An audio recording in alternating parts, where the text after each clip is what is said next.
Mind. This is Kelly Florence. And I'm Meg Hofdahl, live from Crypticon. And I just won a tattoo contest, y'all. Kelly just came back to the table with the world's largest trophy. And it is amazing. And she got first place in the tattoo contest here at Crypticon for her horror tattoo, her Bates Motel. How does it feel to be a winner, Kelly? Well, I want to thank the Academy and my family who's believed in me. But most importantly, my tattoo artist, Josh Kirkpatrick. Oh, that's so nice.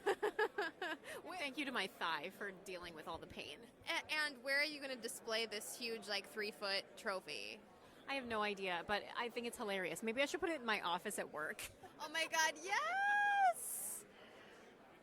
So anyway, I think that's pretty funny. Now, we are recording at Crypticon. You will hear this after Crypticon, of course, listeners, but it's kind of special, and the reason we wanted to record this episode here is because we're talking about The Exorcist today, and Linda Blair has been the headliner here.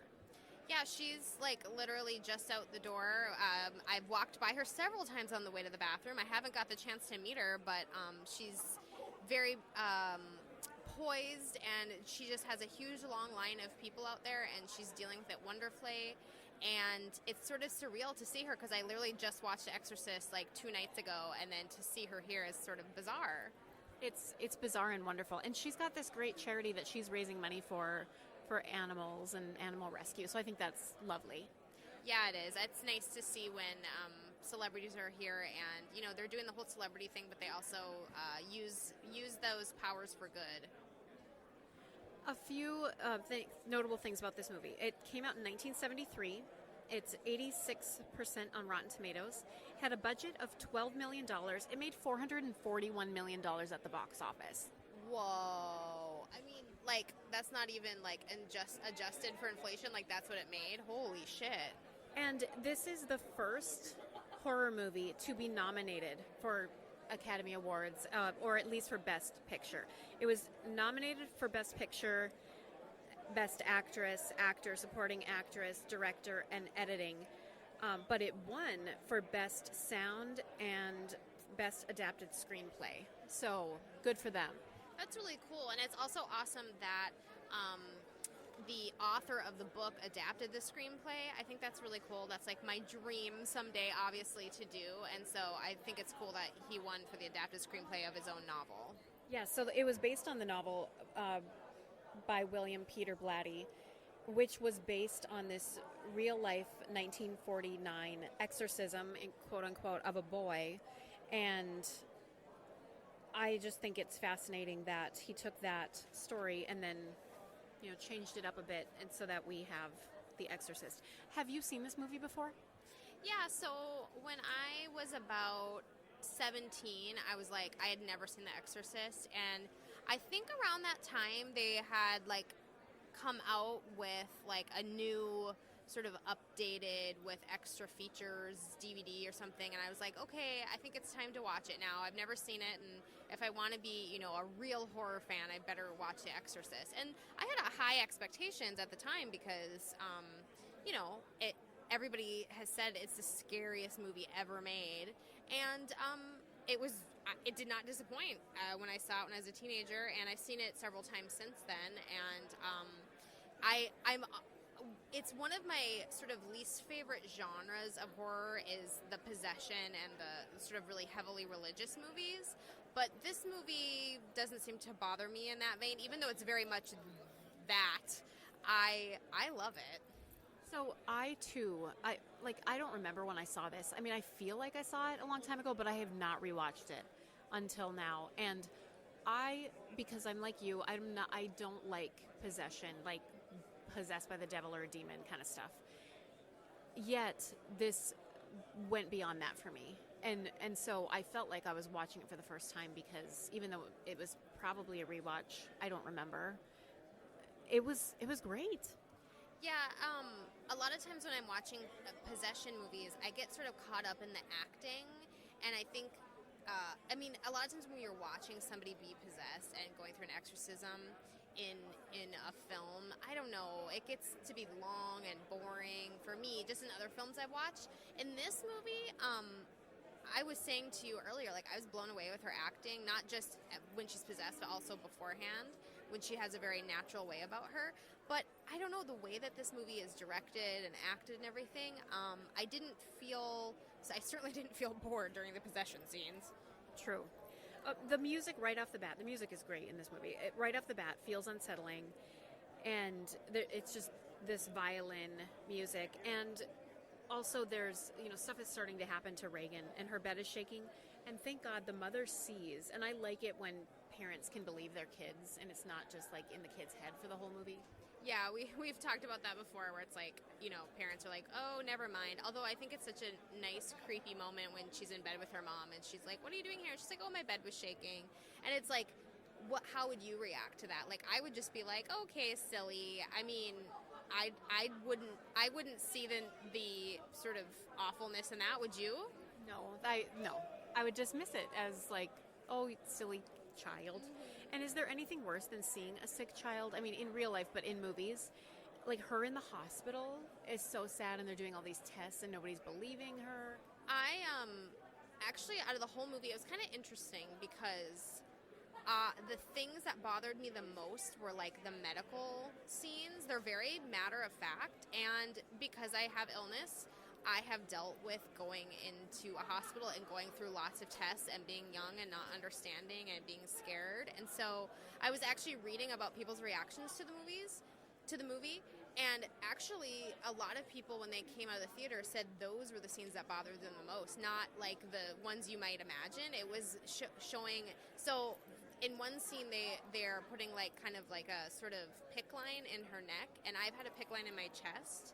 And watching that, like, was visceral and, like, brought back, it was like PTSD. I was like, oh my God, I don't like this. So that was done really well. And it was sort of, like I said, sort of this creepy matter-of-fact medicalness. And then, of course, if you think the contrast of that, science and medicine, and contrasting what the rest of the movie is kind of fascinating.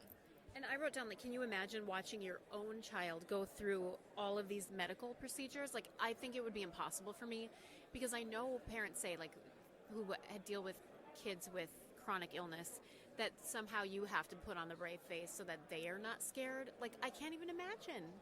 No. I mean, when I've been faced with, so when Dexter, when his part of his middle finger was cut off, I sent my husband into the surgery room with him, because I'm like, I literally cannot handle it, and you're a doctor, so you can stand there and take it. But like, I still like think back on that as like, well, maybe I should have gone in, but like, I would have been hysterical, so I can't even handle it. So the actual history of exorcism, quote unquote, to control or discredit women is beyond disturbing, and I'm not going to get into everything about it because we could do an entire podcast series on it. But anytime a woman shows emotion, or they call her hysterical, and the actual definition of hysteria was a woman's vagina was moving around her body. I hate when that happens. So but apparently this has also been used to discredit women. Like, well, she's possessed by a demon. Your wife's not doing what she says. Well, she must be possessed. Yeah, I mean, it's kind of funny too that in the movie, not in the sense of female, but the priest even mentions how now that we know about mental illness, we aren't calling priests to do exorcisms anymore, because we now realize that these are illnesses. And of course, yes, in the sense of women, they weren't ill; they were just tired of their husband's shit. I was noticing Ellen Bernstein's, her mother, her outfit at the hospital reminded me of the Glen Sheen Murders play that we saw, or just, I can't think of the name, the woman who supposedly hired her boyfriend. What was her name? I don't remember. But didn't she look like it because she was like wearing the fur and the head thing and the sunglasses? Oh, I didn't think about that. But yes, there's some nice 70s styles in this for sure. And like, I was even like getting caught up in like the carpet of the house they were staying in. I'm like, it's so 70s. I love stuff like that. Oh, so now they're talking about, in this next section, about split personalities. And I know that you used to love, maybe you still love Sybil, but then it came out a few years ago about how it was fake. How do you feel about that? Tell us about your perspective on that. So when I was like 15 or so, I read the novels. It's a nonfiction, novel type of thing. Sybil, and there was a movie made called Sybil. Sally Field's in it, and there's also a movie called Three Faces of Eve, and I've read the book about that, and that's nonfiction. So there's this idea that dissociative identity disorder is fake, and it has been said that it is. I personally believe that it is real. You guys know I'm a skeptic, and I don't think in every case we've ever heard that it's real, but there's basically this concept that when things are as horrible as they could possibly be, like in the sense of Sybil, who was, sexually abused by her mother, that we actually can disassociate. And there's been studies that this happens. This is a real thing, like when someone's being raped or something awful is happening. And in the sense of a child who can do it and basically have somebody sort of step in and be another person, it's not like the movie Split, where it's all like drama and stuff, but I believe that there's proof that it is a thing and that it's a coping mechanism, and it makes sense. Yeah, I think it's fascinating, and I think from a writer's perspective, I mean, that is something so rich to explore. I wrote a short story called Hannah Goes Home about that because I've just always been fascinated by it. I'm always talking about how I'm freaked out with the idea of not having control over your mind, and I feel like what would be worse than finding out you have split personality disorder? I mean, what would be worse than that? Is there anything? I don't think so. And not knowing and then realizing that you're off doing things and you're not in control.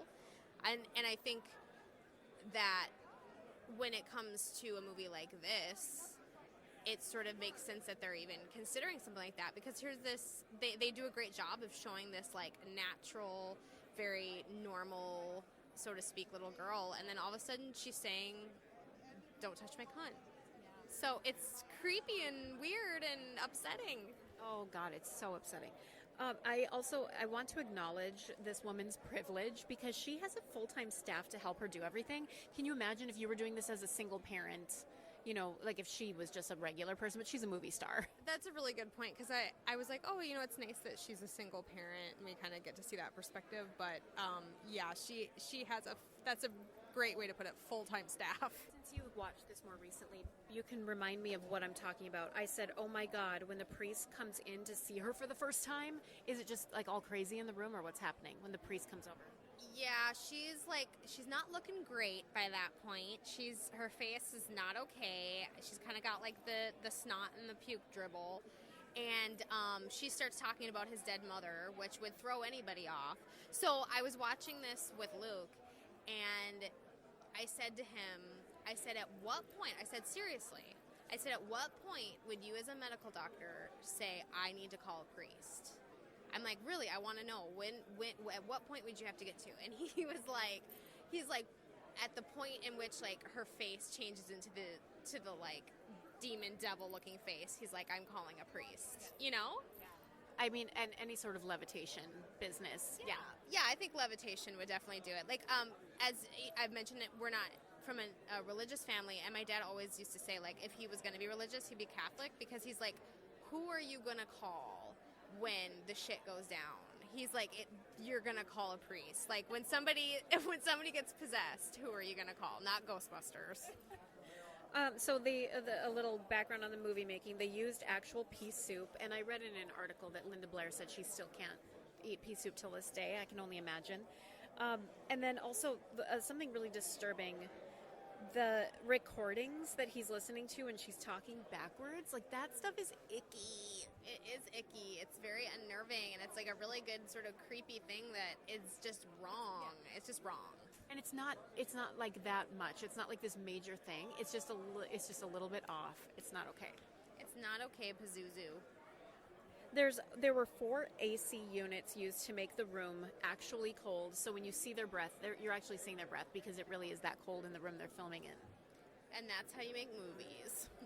And so, yeah, I'm sure that was not pleasant. Oh, so Max von Sydow, playing Father Merrin, he was made to look older with makeup because he was actually much younger. And so then in the sequel, he gets to, it's a we get to see him like back in time, and so he didn't have to wear any makeup because he was his young self. I thought that was pretty interesting. He shows up at the residence at 1 hour and 35 minutes into the movie with that iconic shot of him and his hat and the light. Like, it's so beautiful.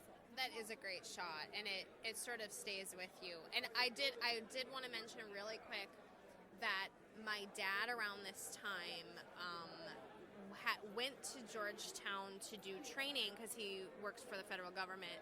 And one of the things he had to do in the physical training, and I think it may have been psychological too because it was right after the movie came out, is they made them run up and down those stairs. And that was like part of it. And I was like, it must be a psychological thing because why would they go to those stairs? But it must have been like, you have to run up and down the Exorcist stairs. That is fascinating. Oh my God. Okay, the head turns all the way around. And I know that it's been redone and like parodied so many times, but it was still unsettling when I saw it, this rewatch. It is unsettling. And I mean, let's talk about, she's literally putting the crucifix up her vagina and it's bleeding and it's bad. I mean, that's really upsetting. I mean, so I was reading, I went down this like Reddit rabbit hole of people talking about their moms and dads and what happened when they went to see the movie. And there was just some really funny stories about people. And I mean, we've all heard it, but people literally throwing up, fainting. They were calling ambulances. And in that particular scene, one woman said that she got up and went to the bathroom and accidentally missed the scene with the head turning and the everything awful. And she came back in and it was odd, like all really quiet. And she sat down next to her friend and she's like, "Did I miss anything?" And she said her friend just started screaming like an answer. Doesn't that give you chills? Wow. So there's some claims. This has been with other movies too, that the curse was, or the film itself was cursed.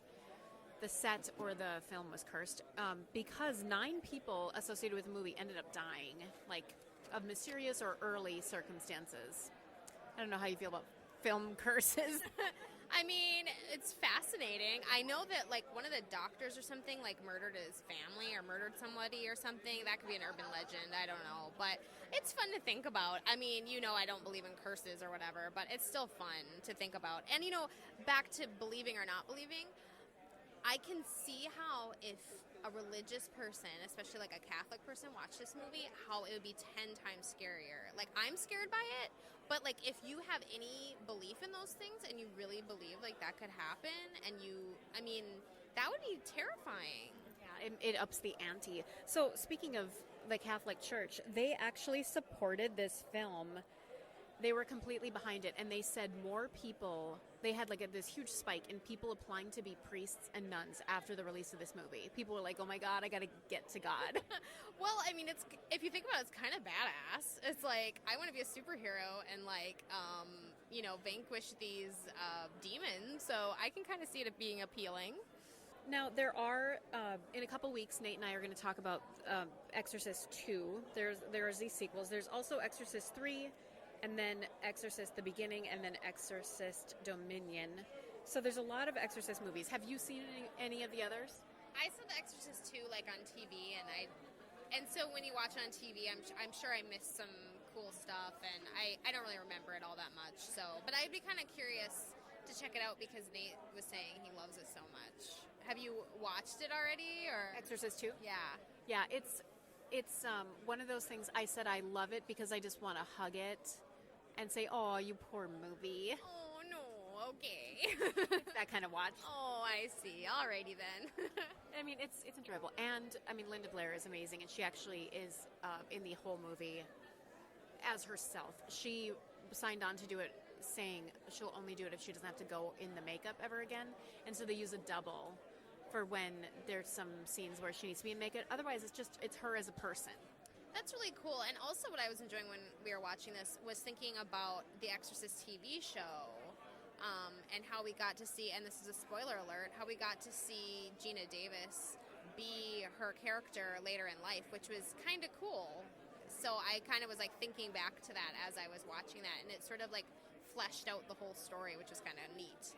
And I love that, I mean, they sort of follow the traditional Exorcist. It's like not a young girl. I mean, she's a teenager, but she's older than Reagan was. And then in the second season, we get to see a male body possessed, which is, feel like it's rarer. Yeah, that's true. Yeah, that's really true, actually. Yeah, I don't know. I think overall, this movie held up and under high expectations.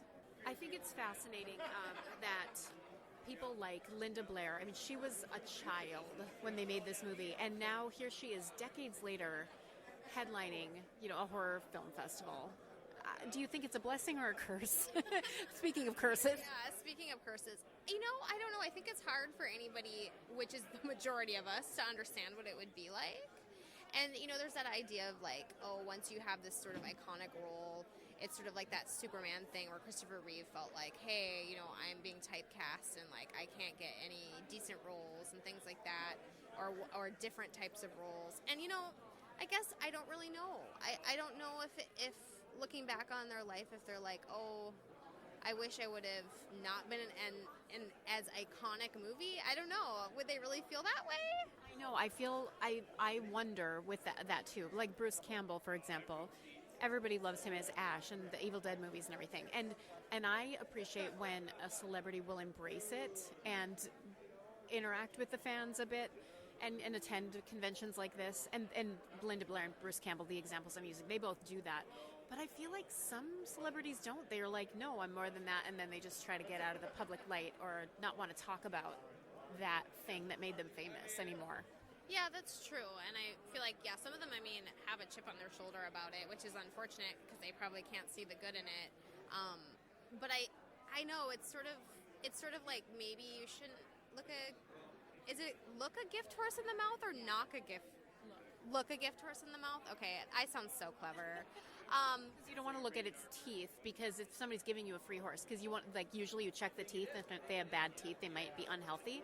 But if someone's giving you a free horse, just take it. Oh, how do you know that? I'm clever. No. All your years of ranching. But anyway, yeah, I don't know. I guess we'll never know what it's like to be. But it's kind of fascinating because I guess in the end, actors are just like everybody else, and they are all different personality types, and some take to it and some don't. So, but I think in the end, I wouldn't mind starring in a movie that everybody loved and talking about it for decades. But, when that happens, ask me. Well, with writers too, like J.K. Rowling, she's tried, I think only maybe one or two things outside of the Harry Potter world, but people love her for Harry Potter. I don't know if she's ever going to write anything else that people care about as much. Yeah, when she dies someday, it's going to say, the writer of Harry Potter. But again, like, if you've done something that affects that many people and has touched that many hearts, then yeah, exactly. Then it's a good thing. So I guess I don't feel too bad for them. I love a redemptive story too. Like even think of somebody like, Robert Downey Jr. or something. Like, he was known for some bad stuff, and then he like kind of pulled himself up and he's white male and he has a bunch of privilege, so that helps. But it's kind of nice to see those actors too that like go through the bad stuff and then they can come out and find other roles and things like that too. Well, and just think how long Winona Ryder was shamed for because of like some shoplifting, and now I feel like she's coming back. Yeah, exactly. So that's been a great comeback story. I love a comeback story. We need to rank The Exorcist on a scale of 0 to 10. 0 being you hated it, 10 being it's a perfect movie. We need to pick a scale, though. Did something really stick out to you as, ooh, this is what we need to rank it on? No, but I'm thinking about the scene when she comes. We didn't talk about this, and when they're having the party, and she comes downstairs and says the creepy thing and then pees on the floor. And it's so upsetting because I kept thinking of myself in that situation if my son did that. It's one thing if your 3-year-old comes and pees on the carpet, and if she'd come and puked, like that would have been more normal. But like peeing on the carpet like that was weird. It was weird, and that was creepy. It was like a nice, subtle thing, again, that's not necessarily so out of the ordinary, but it's like, wait a minute, what's going on? Yeah, it's just strange enough. But I don't know. I don't think we want to go there. Let's say ranking. Oh, wow. We can go obvious and like a crucifix and stuff, but or a twisted head, yeah. But we're not the obvious types, are we, Kelly? No, let's use that Georgetown staircase. Okay. I mean, it took a lot of lives. So, out of 0 to 10, how many staircases do you give The Exorcist? I'm going to give it a solid 9 because I think it's really enjoyable. It's female driven. The only reason I'm docking it a point is just a few too many like priests talking to each other boring scenes. I'm giving it a 10. I loved it. I think it is brilliant filmmaking, and I think it opened the door for horror to be taken seriously. And maybe it didn't catch on right away, but I feel like this was one of those movies you can hold up and say, look, this is excellent filmmaking, and it's horror. And think of like 13 years before this movie came out, Psycho came out, and that was the first time they showed a flushing toilet in a movie. So think of like, I mean, how groundbreaking this movie must have been at the time. It's certainly not the first to show gore, but wow, it was certainly the one that was the most popular. Like when I was reading about it, they were saying people of every age, every gender, every lifestyle went to this movie. Yeah, it like swept the nation, and it was mainstream. It wasn't like some people heard about it and some people didn't, or you could only find it at art cinemas. It was mainstream. People, obviously, it made so much money, so people saw it. It's incredible. Yeah, I love it, and, you know, at first I was kind of like, oh, I don't know if I want to sit and watch this right now, because in my mind I thought maybe it was going to be boring just because of some of those longer scenes, but it kept my attention, and it's scary AF, and, I mean, it holds up this many years later. Have you rewatched it since you've had kids? Like, do you feel like your perspective is different now, like thinking of this, of your own children? I think so. Yeah, this is my first time watching it since having kids, and that always changes everything. And like with the coming downstairs and the peeing on the floor, and I was just thinking like how upsetting that would be, and also just putting myself in her shoes of, I mean, at one point she's like, Jesus Christ, won't somebody help me? Like, she's so desperate. And I mean, hey, my dad was right. At some point, you have to go get a priest. We hope that you don't have to, Horror Rewind listeners, but if you do, I mean, I guess you know who to call. I don't know. It's 2019 when you're listening to this, so Happy New Year. What are your hopes and dreams for horror for this coming year? I want lots of gore. I want remakes that are done really well. I want reboots that are done really well. I just want these high expectation movies to be awesome. Halloween, unfortunately, did not do it for me, so I'm hoping that we're going to get some movies this year. And I mean, Hereditary, Get Out, there's been some amazing, Quiet Place. There's been so many great horror movies, so I know 2019 is going to hold more. And we have the Jordan Peele Twilight Zone to look forward to, and we just read Adam Scott is starring in The Nightmare at 20,000 Feet. That's what it's called? Mm-hmm. Squee! So we're a little happy about that. But yeah, CBS All Access, we're getting it. And you know, there's lots of fun things coming down the pipeline. Yep, we have lots to look forward to this year. Our rewinders. So just, you know, stay on the ride with us, on the horror ride with us, and we love hearing from you guys, so let us know what movies you want us to talk about in 2019. What do you think, Kelly? Should we start doing some more sequels maybe this year? Yeah, I mean, we've got 2 sequels coming up in the next month. We've got Exorcist 2 and Poltergeist 2. I'm so excited. So just a reminder, you can find us on horrorrewind.com. You can email us, horrorrewindpodcast@gmail.com. Find us on all of our social medias. Find Meg's books on meghofdahl.com. And find some cool horror-themed products on my Etsy shop. It's called Gothic Gifts. Anything else you want to say or promote, Meg? Nope, just stay spooky, everybody. And until next time, we'll see you in the horror section. Bye.